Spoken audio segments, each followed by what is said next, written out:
할렐루야! 오늘 우리가 함께 읽고 묵상할 말씀은 요나서 3장 1절에서 10절까지 말씀입니다. 여호와의 말씀이 두 번째로 요나에게 임하니라 이르시되 일어나 저 큰 성읍 니느웨로 가서 내가 내게 명한 바를 그들에게 선포하라 하신지라.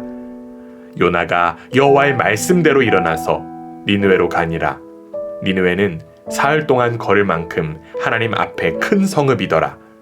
요나가 그 성읍에 들어가서 하루 동안 다니며 외쳐 이르되 40일이 지나면 니느웨가 무너지리라 하였더니 니느웨 사람들이 하나님을 믿고 금식을 선포하고 높고 낮은 자를 막론하고 굵은 베옷을 입은지라.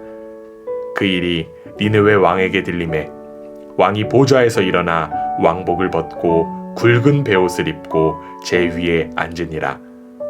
왕과 그의 대신들이 조서를 내려 니느웨에 선포하여 이르되 사람이나 짐승이나 소떼나 양떼나 아무것도 입에 대지 말지니 곧 먹지도 말 것이요 물도 마시지 말 것이며 사람이든지 짐승이든지 다 굵은 베옷을 입을 것이요 힘써 하나님께 부르짖을 것이며 각기 악한 길과 손으로 행한 강포에서 떠날 것이라.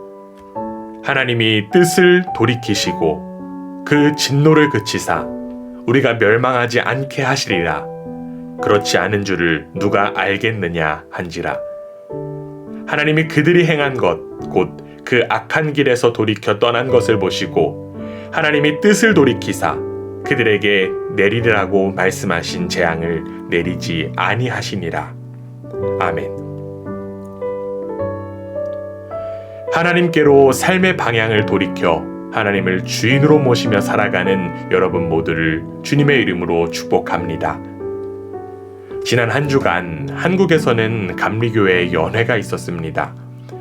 연회를 통해 중요한 사안들이 결의되고 여러 가지 예식도 치러지지만 연회 가운데 가장 사람들의 이목이 쏠리는 시간은 바로 목사 안수식이라고 할 수 있습니다. 주님의 일을 감당하겠노라고 결단한 이들이 하나님과 사람 앞에서 머리를 숙이며 안수를 받는 시간은 새로운 시작이기에 의미가 있습니다.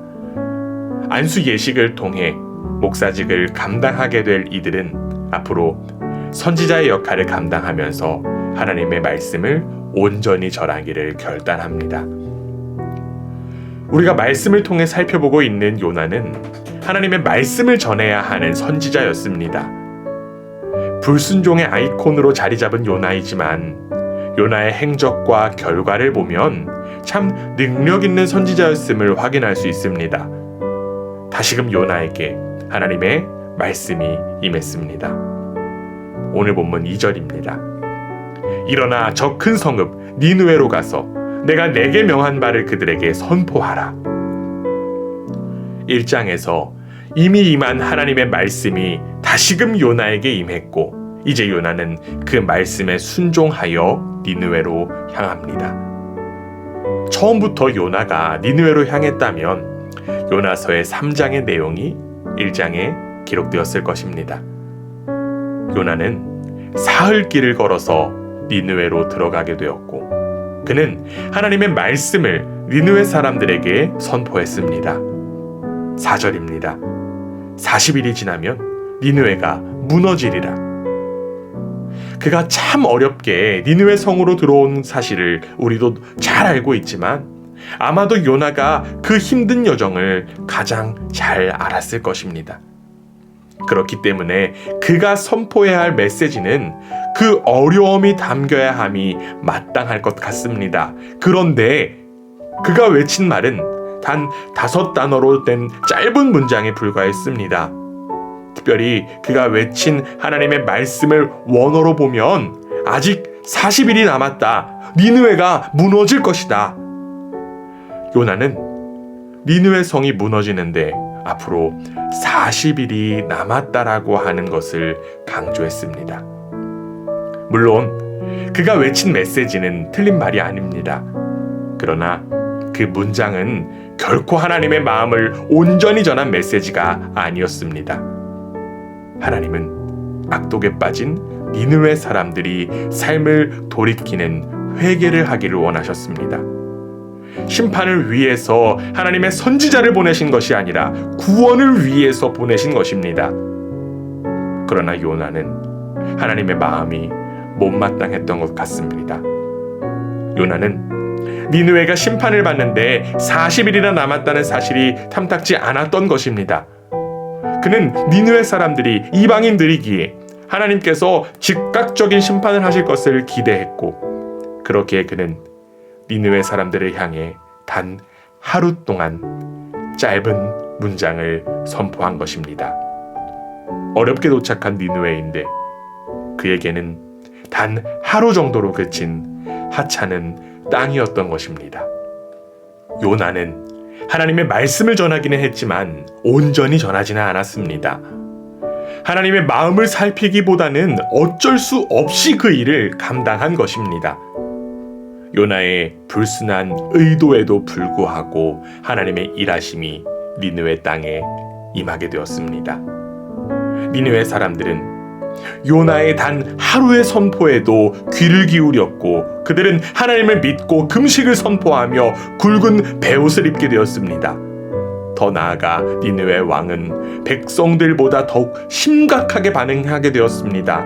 먼저 자신을 낮춘 왕은 조서를 내려 온 백성뿐만 아니라 짐승까지도 금식하며 하나님을 향해 부르짖을 것을 명령했습니다.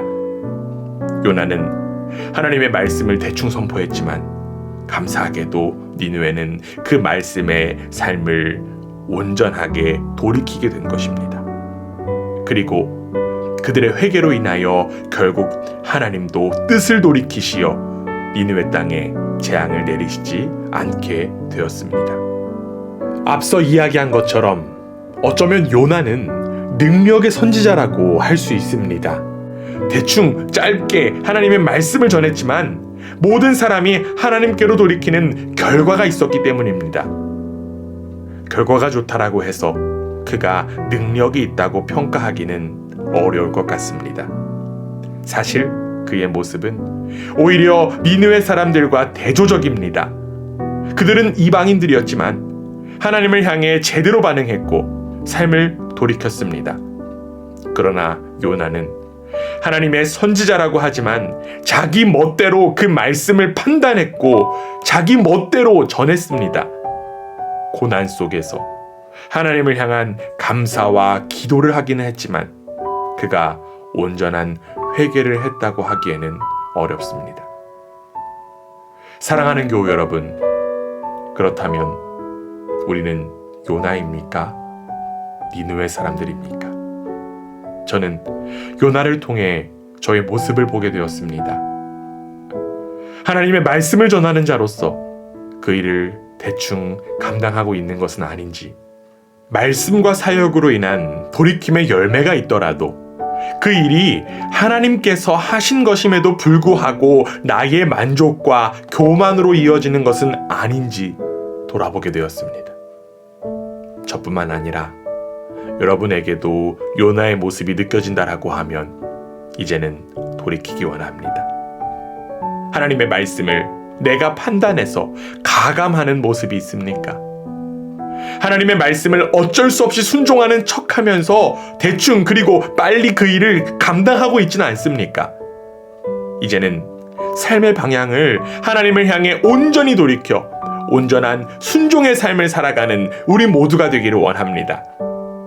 하나님은 우리를 심판하시기보다 구원하시기를 원하십니다. 그 마음을 헤아리며 감사와 감격으로 반응하는 복된 우리 모두가 되기를 주님의 이름으로 간절히 원합니다. 아멘.